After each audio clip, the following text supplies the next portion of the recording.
And good evening, Pittsburgh Steelers fans. Welcome to another episode of Steelers Brunch with Tony. Whoa, I can't believe I screwed that up.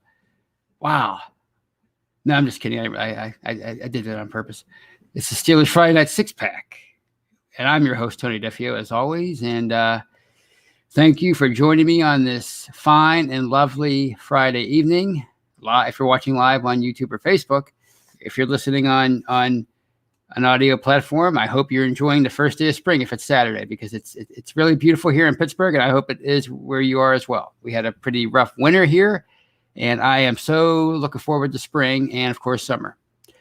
But before I get started, I just want to encourage you, as always, to please check out our entire family of podcasts. We have live podcasts such as this one. We have audio-only editions. If you're looking for the live stuff, we have Hangover with yours truly and Brian Anthony Davis. There's the Curtain Call with Jeffrey Benedict and Michael Beck. There's the Scobro Show with Dave Schofield and his brother Rich. There's the Steelers Preview with Jeff Hartman, Brian Anthony Davis, and Dave. There is, the Touchdown Under Show, and I think that just about covers that one. Then, of course, we have the audio only. We have the Live Mic with Michael Beck. We have the Stat Geek with Dave. We have Let's Ride with Jeff. We have the Retro Show with Brian and me. We have, is that it? There might be more.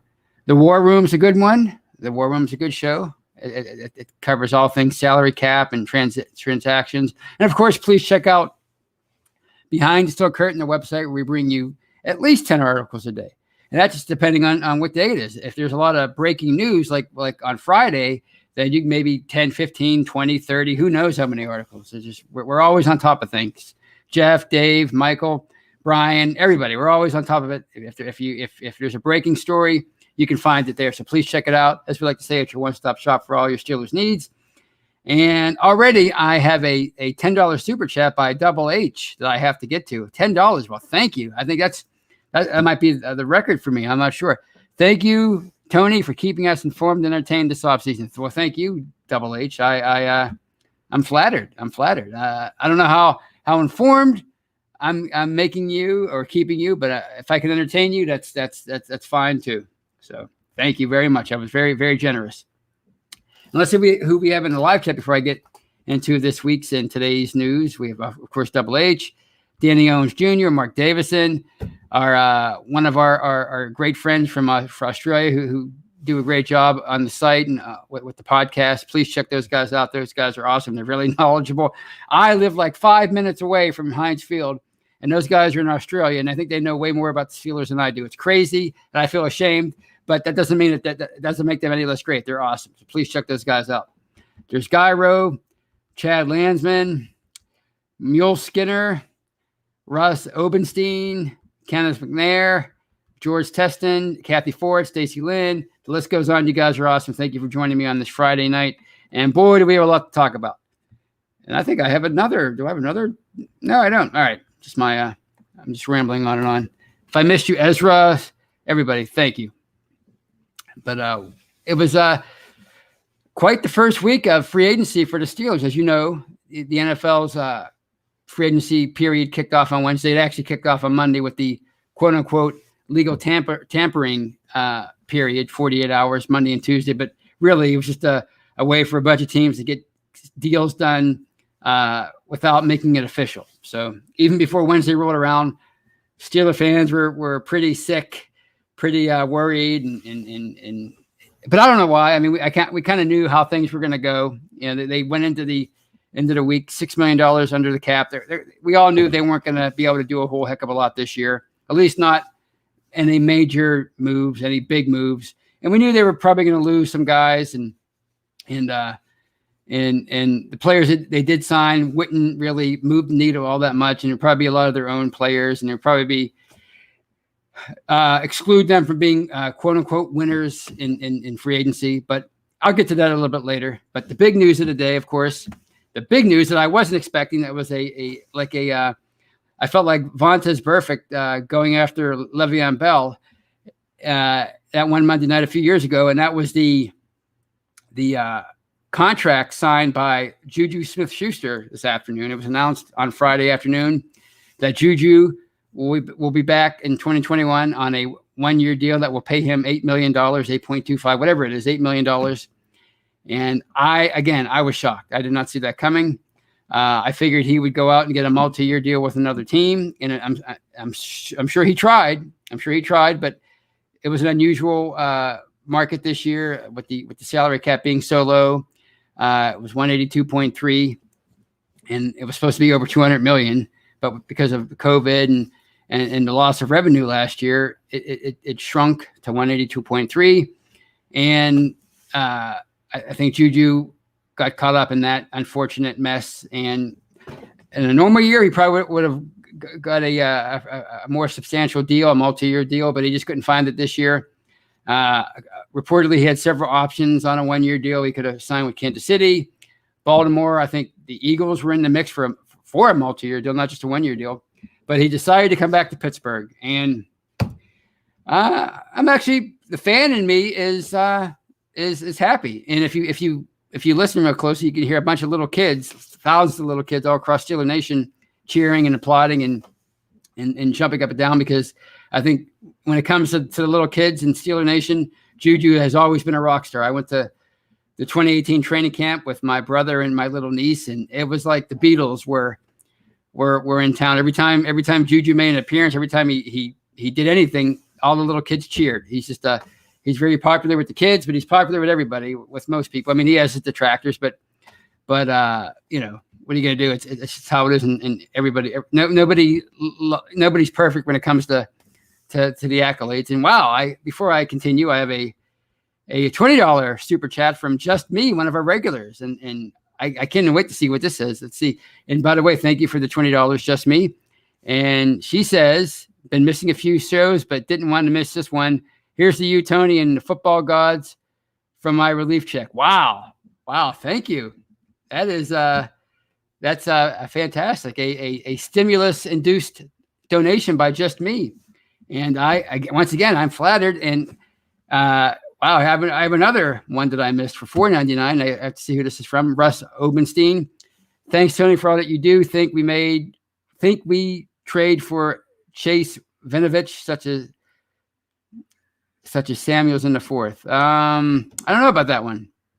I never even thought of Chase as a potential new Steeler. I know he was very popular a couple years ago during the draft, but I'm not sure about that. I really haven't even thought about that. But thank you for the $4.99, Russ. That's great. You guys are awesome tonight. But back to Juju. I lost my train of thought. All those donations and all those kind words by my readers and listeners. But again, I was kind of surprised, but I'm glad to see him back, because when everybody assumed that Juju would be gone in free agency, the talk was that they needed to go out and get a veteran free agent receiver, like a Jericho Cottree, Danny Amendola, somebody like that. We talked about that on some past shows, Brian and I think I might have mentioned it last week on the six pack. But to retain a guy like Juju, all that he brings to the table, a lot of people argue about whether or not he's a number one, number two, a slot, whatever you want to call him. The fact of the matter is he's a pretty darn good receiver. So to get a guy like that for $8 million, you weren't going to get somebody from the outside for that kind of money. So I think it was a good re-signing, and I don't think we have to worry about the receiving room next year. They're going to be 4 deep like they were last year, and they're all going to know their roles, and it's going to be great. And I think it buys Juju some time with the team to work out a deal. I think, as I said earlier, the financial situation for a lot of teams, especially the Steelers, was pretty tough this year. So next year it figures to be a lot better for a lot of teams, including Pittsburgh. I think they're going to have a lot more cap space. So maybe this buys them some time to work things out. I think, as I've said many times, I think Juju can be the face of the franchise. I think he could be that guy, the Hines Ward type of player that's here for 10, 15 years, that becomes a fixture, that becomes popular, a team leader, locker room leader, all the way around. Is he ever going to be, Antonio Brown or that kind of receiver? I don't know. Probably not. If he has the right guys around him, then yeah, he could be really productive. He's already shown that. Is he a speed burner? Is he a like Julio Jones type? No, but he's a pretty darn good receiver, and he's proven that over 4 years. So I like to see them work things out. I mean, that's the fan to me. The realist in me probably figures he's gonna, if he has any kind of a decent year in 2021, and teams are flush with money next year, he's probably going to get the kind of deal he was looking for this year. He's probably going to get a 4 or 5 year deal worth $60-70 million. I'm not sure if Pittsburgh's going to want to pay that to retain him. Not when they're so good at drafting receivers and they're pretty deep with young receivers.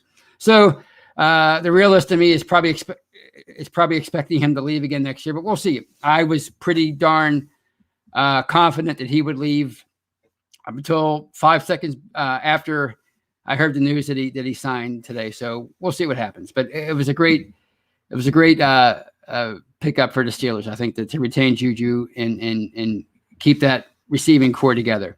And here's another $5 super chat from Kyle Smith. And I thank you, Kyle. It's been a great night for donations.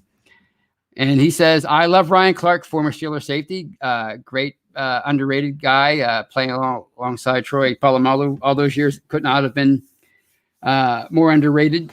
Anyway, but he says, Kyle says, I love Ryan Clark, but he was outright bugging today on ESPN over Juju.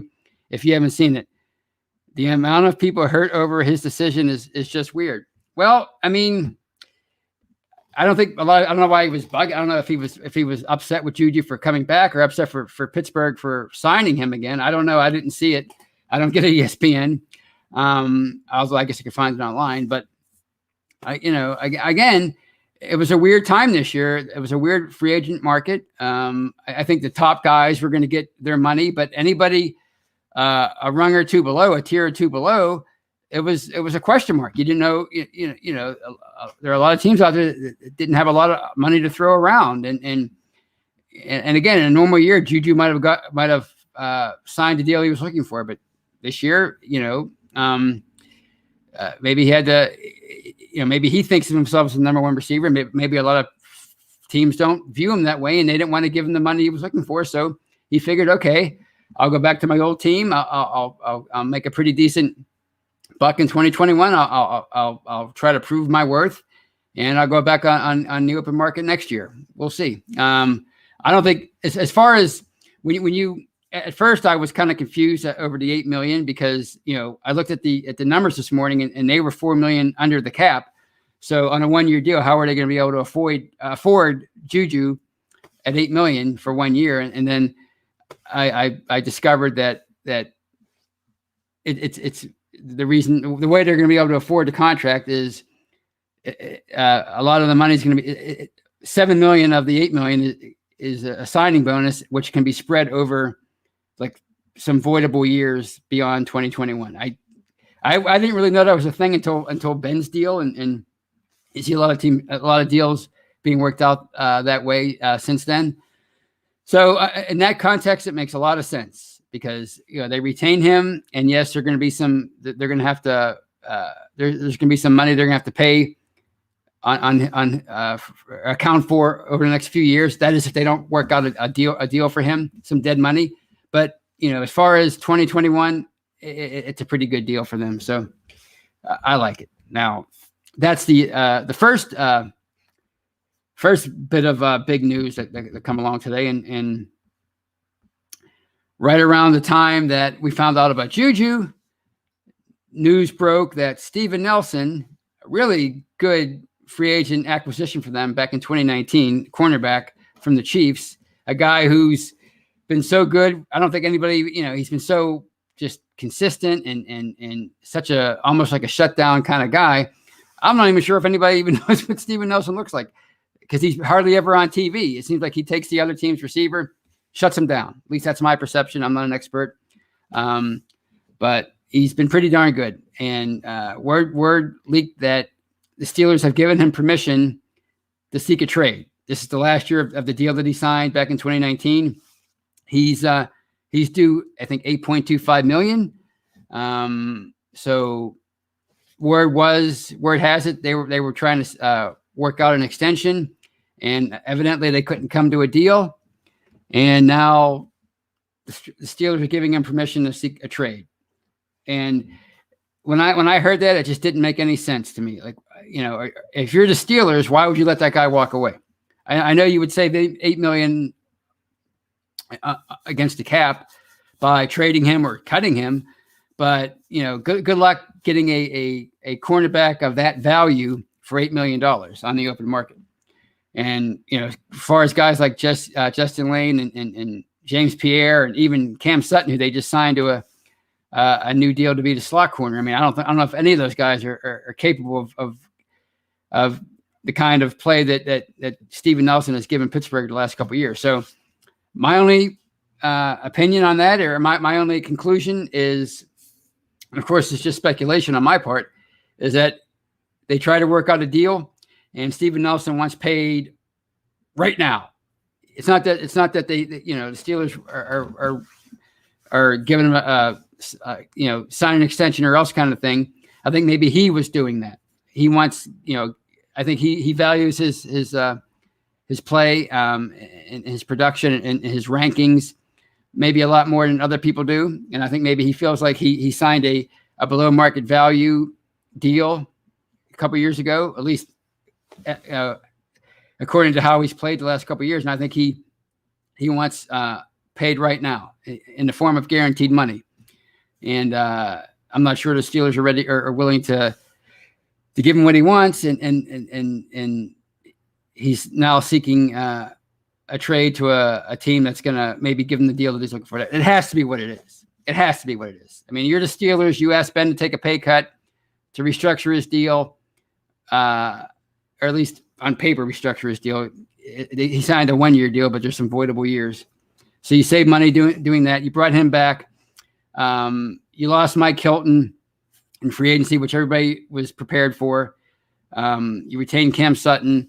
It took you a long time to find the right pieces for that secondary. You had to, a lot of perfect storms had to happen for you to build that secondary, because you couldn't really do it in the draft, right? Other than, I guess, Terrell Edmonds and now Sutton.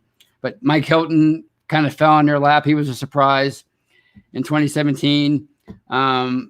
Joe Hayden fell in their lap when the Browns cut him back in 2017. You went out and signed Steven Nelson as a free agent. Minka Fitzpatrick became available. He became disgruntled in Miami. He became available. You traded your number 1 pick to get him. So it took you a long time to build that secondary and to get it to turn it from a liability into a strength. And on the heels of losing Mike Hilton, I can't picture the Steelers being so cavalier about wanting to move on from Steven Nelson just to save $8 million in 2021. Save $8 million for what? To go out and sign a center, a number 2 tight end. I mean, what are you trying to free up that money for? So this has to be coming from Steven Nelson. It has to be one of those deals where he needs to be paid ASAP, and he can't, and he feels wronged by his now bargain contract. It has to be what it is. So, if they can't work out a trade, I'd rather just see them forget about the whole trade talk or the releasing Mike Hilton, or I'm sorry, Steven Nelson talk, and just, if they can't work out a deal for 2021, fine. Let him play out this year. He's a great cornerback. He's done well for them, and let him go off into the sunset next year. That's how I feel about it. As far as like freeing up money this year, I don't really. Okay, fine. They'll free up some money. As far as what they'll get for him in a trade, 3rd, 4th, 5th round pick, whatever it might be, yippee.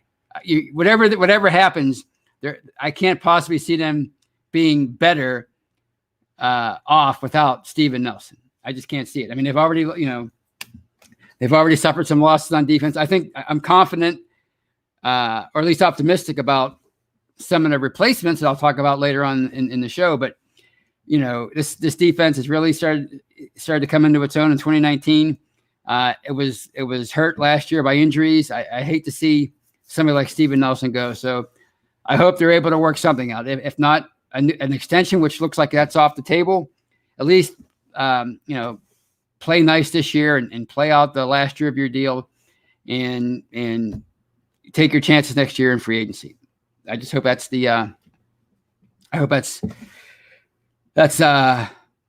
how things transpire. But I'm naive, and maybe Steven Nelson has already indicated that it's either trade me or cut me. I don't want to play here. Well, we don't know. It's all speculation. Hopefully more info comes out over the next few days about this situation. And on that note, I am going to take this time to close out the first half of the show. If you're watching on Facebook or YouTube, I am not going anywhere. Please stay with me. If you're listening on an audio platform, please download part 2 of this episode of Steelers Friday Night Six Pack.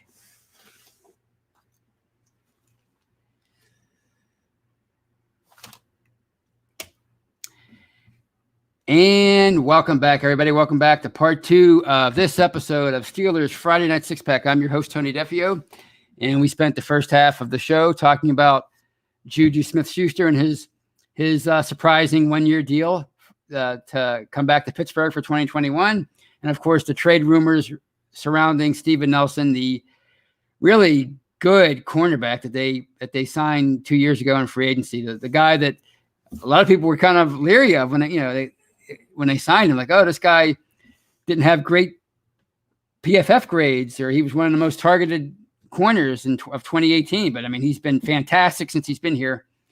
And it was a shock to me that those rumors started to circulate on Friday. And when guys like Adam Schefter, regardless of what you think about those national pundits, those insiders, usually their intel's pretty good.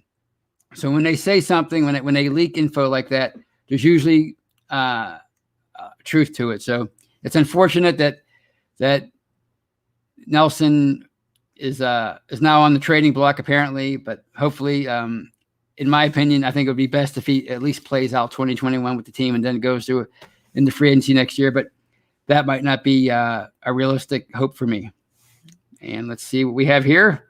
Any comments about that? Here's one from Yul Skinner. He's always got some interesting things to say. And he says the Steelers cornerbacks look better because of the front seven. That's true. But, in 2017, they had a really good front seven, and their cornerbacks were other than Joe Hayden, were kind of iffy, right? And the safeties were kind of iffy, And Dennis C., he agrees with me. He says Nelson is seeking the trade, not the Steelers. I agree with that. Ryan O'Toole, a regular, a long-time viewer of the show, listener, he says, odd season for contracts across the whole league this year. That's right. Yeah, it has been. I think that's why you've seen people like Juju come back, and there are a lot of, like Chris Carson. I saw the deal that I think he signed with the Seahawks today. It was for much less than I thought it would be, So, I mean, it's not all across the board. Some guys really got paid, but others did not. And I think Juju might have been one of those guys that kind of suffered. All right. So the next thing I want to talk about is the Steelers free agent activity thus far. And with the exception of Juju, which to me was a huge surprise, nothing else that has happened so far in week 1 has shocked me.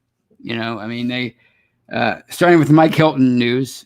When he signed with the Bengals, maybe it shocked me that he signed with the Bengals, but I think Mike Hilton, above everybody else who were free agents, except for maybe Juju, he was looking to get paid. He was looking to cash in, and he had been restricted as a literal restricted free agent as recently as last year. He was an exclusive rights free agent at the beginning of his career, so he really had no leverage until this year. So he was looking to get paid, and he found the deal he was looking for in Cincinnati. Did I expect him to sign with the Bengals? No, but a rivalry to us is a lot different than it is to them. I think they look at these things more as a business transaction, and we look at it with our hearts and our souls, right? So they look at it with their brains, with their minds, and we look at things a little bit differently. So, you see these things happen all the time. Guys, they go to other teams in their own division, and I'm sure those fans freak out. So, I mean, this is not that unusual. So he went to Cincinnati. Good for him. I hope he goes on to have a decent career. Matt Feiler. I mean, people were shocked that he got $7 million a year to sign with the Chargers. I mean, I was not. I mean, I knew he would. When you see some of the deals signed by offensive linemen this past week, Trent Williams, $138 million for 6 years. I had to look at that twice. I had to look at it, and Google his name to make sure he wasn't a shutdown corner or a receiver or a quarterback. I mean, I was shocked that he got that kind of money. I mean, yeah, left tackles are valuable, but that's a lot of money. So if guys, like him are striking those kind of deals, and somebody like Matt Feiler at $7 million a year is a bargain. We're talking about a guy who's not even 30 years old. He's been a full-time starter since he took over for Marcus Gilbert in 2018. He's played two positions. He could play right tackle. He could play guard. He was going to get a decent contract, and it was probably going to be too rich for the Steelers, at least this offseason with their financial situation. Another year, maybe they go out and they try to get a guy like Matt, or retain a guy like Matt Feiler at $7 million a year. Maybe they give him a little bit more. And look at the money they've given guys like Al Villanueva in the past. But this year, they just maybe could not. Maybe didn't even try to sign somebody like a Matt Feiler. But, that's where somebody like Zach Banner comes into play. They signed him to a deal 2 years for it could be worth $9 million if he plays both years. From what I understand by doing some research, it's going to count less than $2 million against the cap this year. Next year, it'll be about $6 million. But if he becomes a dependable starter at right or left tackle, probably right tackle, then, paying a guy like that $6 million next year, or whatever, if that counting against the cap next year, that's not bad. And hopefully you can work a deal out on a long-term contract with him next offseason, or I'm sorry, 2 off seasons from now. So, you're not gonna be able to sign superstars at every position, and you knew they weren't going to be able to do that this year, right? I think sometimes you have to be able to trust your coaching and your ability to develop guys when free agents leave, because you're never going to be able to keep everybody, right? I mean, and the Steelers especially, they're not aggressive players in the open market. They do try to retain their own guys when they can, but there are years when you just can't do that, and this is one of those years where they could not retain everybody. So, they drafted Shuk Okorafor in the 3rd round in 2018. He's coming into his 4th year. It's about time that he starts to really come into his own. And people are kind of down on him, but he's really not been a horrible player for them. He started, he barely lost the starting or the competition for the right tackle job last year. A lot of people say he could be a better left tackle. Maybe he goes over on the left side. Zach Banner's your right tackle. You have Kevin Dawson. People are high on him. I mentioned that last week. DeCastro, I think, was hurt last year.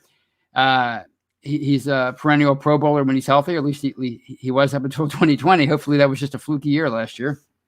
And now you just have to worry about centers. If BJ Finney, did they go out and draft somebody? Can they sign a veteran? I don't know. There's still a time for them to maybe sign a veteran at a cheaper rate. As Juju found out, not everybody's going to get the money that they think. Maybe they can swing a deal for a veteran, and even if it's just 1 year, a stopgap guy, $2-3 million, and he's your starting center for 2021. Cam Sutton, it was last training camp that Brian and I were talking about. I always liked Mike Hilton, but he was of the opinion that maybe Cam Sutton might beat him out for the slot corner position. So, I think, they're high on Cam Sutton. He's a valuable player. It used to be guys would leave. You would expect guys to leave, and you would trust that the guys that they drafted, the undrafted free agents that they signed and developed, that they'd be able to step in and take over. Maybe not be as good as those players that left, but be serviceable to even better than that. And, somebody like Alex Highsmith. I think a lot of people are are excited about him. Is he going to come in and be Bud Dupree right away? Bud Dupree, signed a really big deal with the Titans. Probably not right away, but maybe he develops into a really good player for them. I think sometimes when you hear people react to free agency every year, it's like it's always the same thing. People complain about other teams getting better and the Steelers getting worse or staying the same, and they talk in these absolutes. I heard Paul Zeiss on The Fan a couple hours ago saying exactly that. The Ravens got better. That's my Paul Zeiss impression. The Browns are better. The Steelers are worse. Well, we don't know. We don't know any of that. They were saying the same thing last year, the same kind of things about the Ravens and the Browns, and the Steelers were going to be lucky to win 8 games. And, they obviously won the division. So I don't know. I think people freak out. Maybe I'm getting too old for all this. Maybe I've been around too long. I've been following them for 40-some years now. I'll be 49 in a couple months. When this all started back in the 90s into the early 00s, you just assumed that some free agents would leave. Their replacements would take over and they would keep going. It didn't always work out that way. Sometimes the replacements were horrible, but more often than we'd like to admit, their replacements were okay. So, a perfect example might be Robert Spillane, right? I mean, here's a guy who, everybody's raving about. Everybody loves that. They keep talking about that hit on Derrick Henry last year. I'm sure there's some man cave or woman cave in Steeler Nation right now that it's playing that hit on a continuous loop, right? That's how much people love that hit. Even though they did score a touchdown on the very next play, people forget about that. But whatever, it was still a great hit.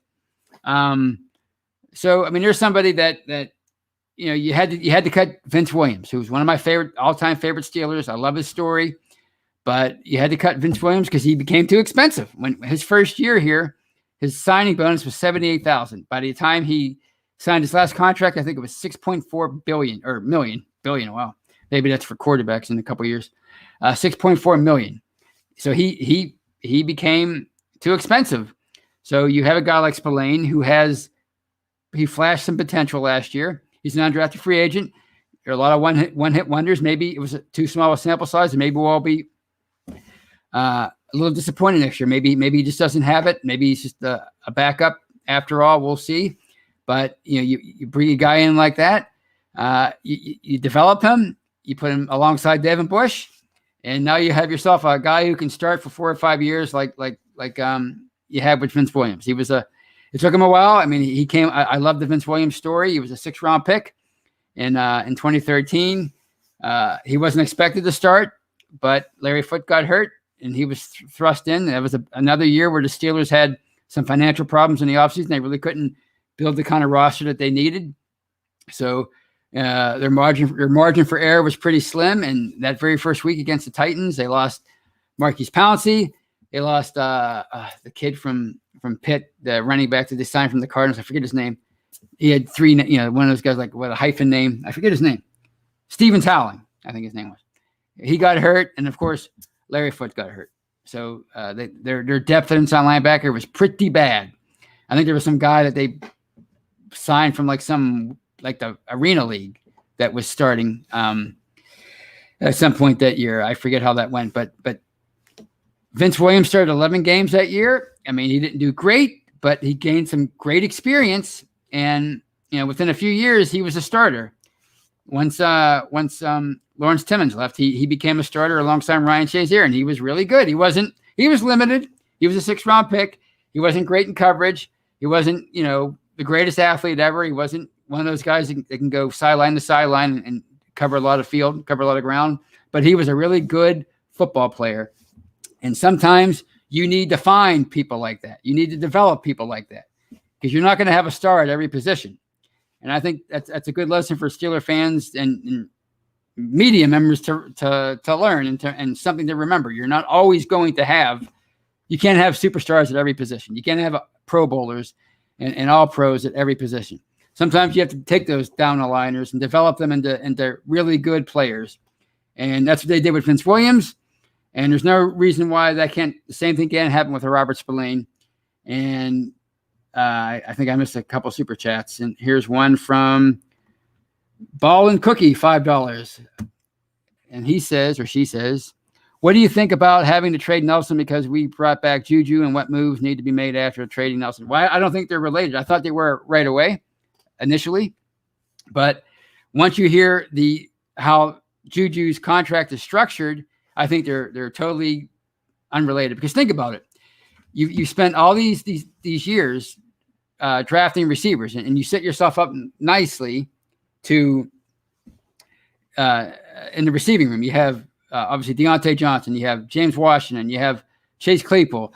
Some people were excited about Ray McCloud. So you have some young receivers, some real possibilities. So to bring back Juju at the expense of Steven Nelson doesn't really make any sense.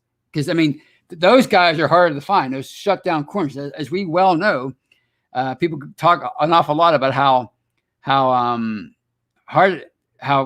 horrible they've been at drafting cornerbacks over the years. I think it's more a case of them always drafting in the 20s, and those top corners usually are gone by the first half of the first round. I mean, those guys go pretty quickly.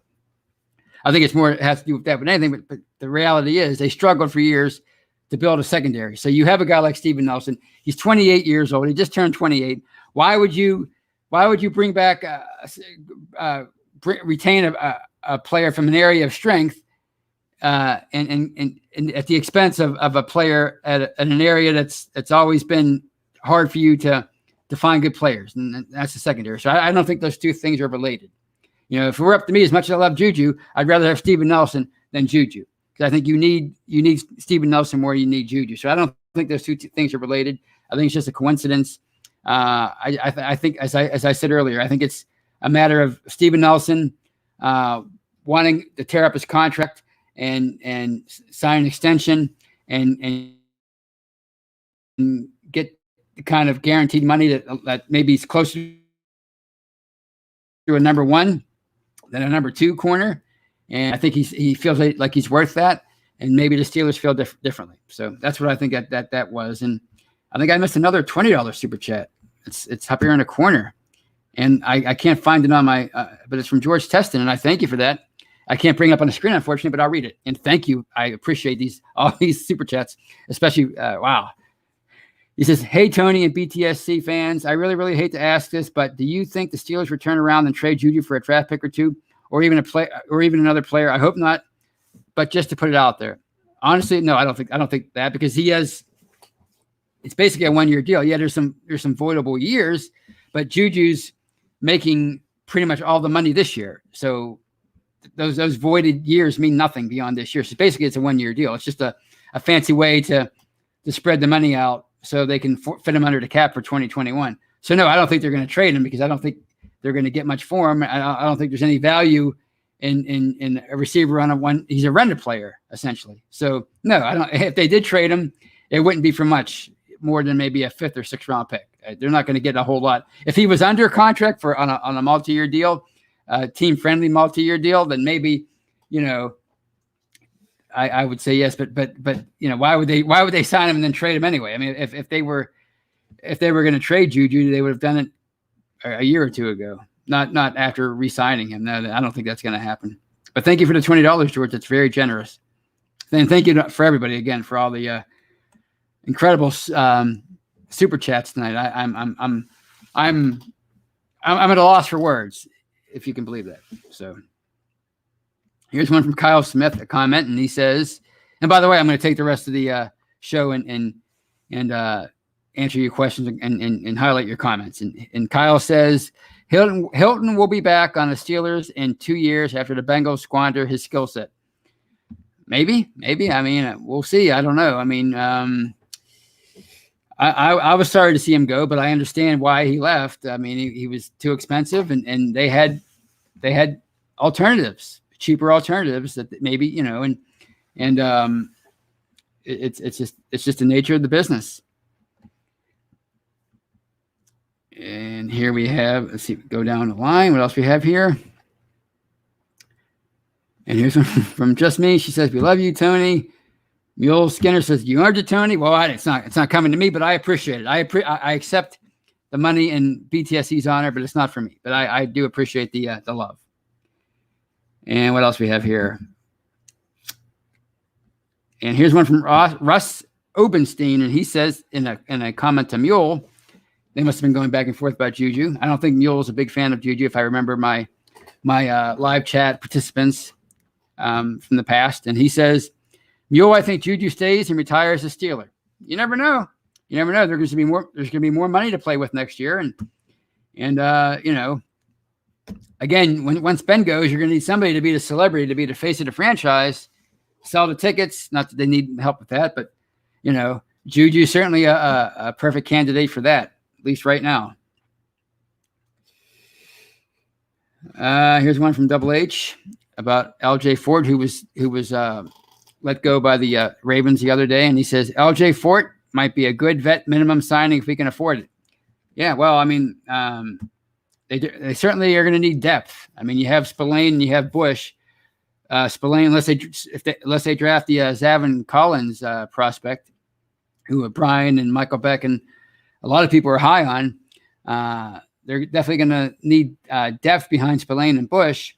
UG3's obviously he's coming into his third year. He's been injury prone, like Double H said. He has a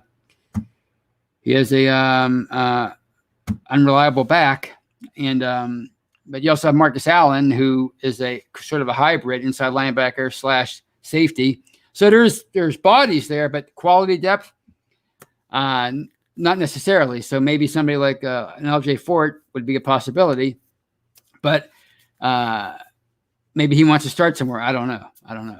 But maybe he can get that chance here now. I mean, maybe he comes into his own late in his 20s or early 30s, however old he is right now, and maybe he beats out Robert Spillane for this. Who knows? You just never know.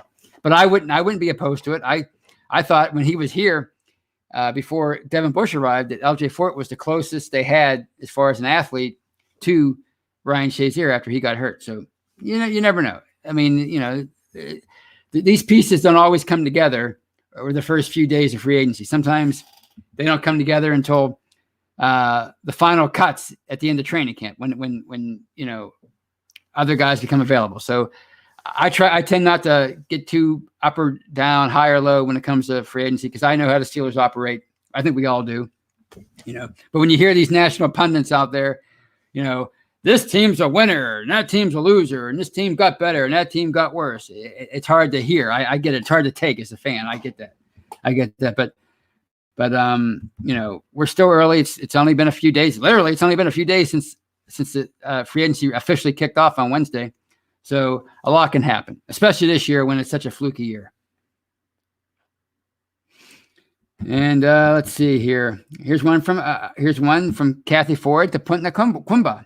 I guess you're talking about Mason Rudolph, and she asks rhetorically, one does wonder how Mason builds leverage. That's a good rhetorical question, because Mason's coming into the final year of his rookie deal, and he showed some promise a couple years ago when he played those 10 games in place of Ben, but not. Actually, I think the best that he looked since he became a Steeler was against the Browns in Week 17 this past year. I think he looked really good. I think it was the best he looked. He opened things up. He went deep. He looked pretty darn good. So I don't know. Hopefully there's a preseason this year and he can at least show something, put something on tape for his bosses and other teams once free agency kicks off. And here's another super chat, $4.99 from Evgeny Crosby. He's a regular, and he says, if the Steelers can pick up an Antonine in the draft that's the running back from Clemson. I always say his name wrong. Etienne in the draft with our receiving core, our offense will be unstoppable. Well, that's a pretty bold statement there. Evgeny Crosby, if they say this take could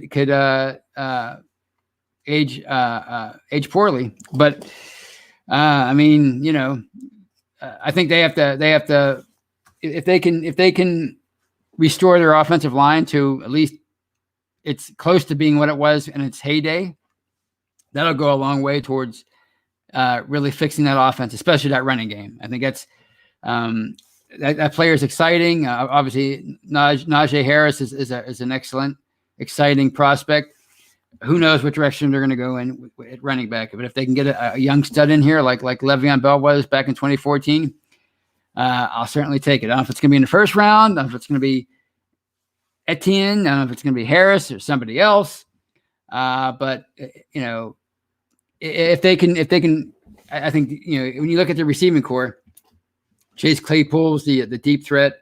Deontay Johnson is probably the closest thing to AB. That's why Ben seems. I think that's why Ben likes him a lot now, because he reminds him of AB, at least as far as his skill set. Of course, Juju, James Washington. I think he's untapped potential. I think he's been blocked by such a talented receiving core. I think this year he might maybe break through. So I think you do have some weapons. I mean, they have to maybe add another piece or two to that line. They have to find a number 2 tight end. And of course, running back. So, there's a lot that can happen between now and the draft. But if they don't have a running back by then somebody like that might be a first round candidate for sure. And here's one from Reginald Rivers. And he says, can't wait until next season to see how cap space looks. Ben, Hayden, and DeCastro off the books. Well, I was looking at it today, and of course, it's not going to look anything like this next year. But from what I remember from earlier this morning, they're already like I want to say 100 million over or under the cap for next year, or 83 million, something like that. It's obviously going to change. Once they work out new deals for like TJ Watt and Minka. I mean, so they have a lot of work to do. So they're not going to have as much money as it looks like they're going to have right now. But they're definitely going to be doing a lot better than they have been doing as far as cap space. So we'll see. I mean, I fully expect Ben to leave after this year or retire. Hayden, he probably won't be back after this year. DeCastro, it's hard to say. I mean, he's some linemen can play effectively into their mid-30s, but he did have a drop-off last year, and we don't know yet if it was really injury related or not. I guess we'll have to wait and see how he rebounds in 2021. And here's another one from Kathy Ford. I guess she's signing off early. She says, see you next week. Great show, Tony, but she donates $5 on her. Thank you very much, Kathy. I appreciate that. And I think on that happy note, I'm gonna call it a night. It was a fun night. It was a spirited show as always. You guys are awesome. And I think BTSC is like $4 million richer after. I think you guys want them to go out, and I think you're secretly donating this money so you can create more room under the cap for the Steelers. But if it works, hey, you never know. So, but I thank you in all seriousness for the donations, for the lively chat, all the great questions and comments from everybody. If you're listening on audio, I thank you for downloading both episodes of tonight's show. And I hope you all have a great weekend. If you're watching live, if you're listening, I hope you already had a great weekend. So until next week, have a great weekend and go Steelers. Take care, everybody.